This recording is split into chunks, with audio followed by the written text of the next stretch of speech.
Okay, so question 3 on chapter 7 says, how large a net force is required to accelerate a 1600 kilogram SUV from rest to a speed of 25 meters per second and a distance of 200 meters?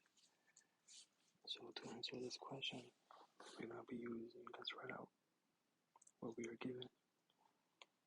And it says mass over SUV is 1600 kilograms. So the initial velocity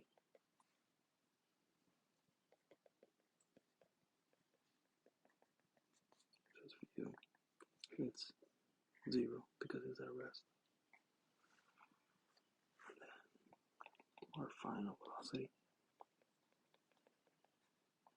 is 25. So let's use our formula for acceleration, which is v squared minus initial over 2s.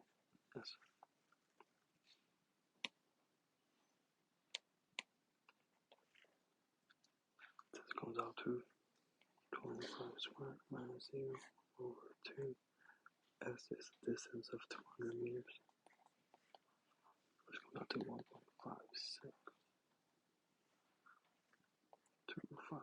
meters squared. So the force equals mass and acceleration. The mass is 1600 and the acceleration 1.5625, which equals 2500 newtons. So the whole process is that we first found out acceleration, and once we find out acceleration, we plug it into the formula. F equals ma, and our answer is 25 newtons, which corresponds to letter D.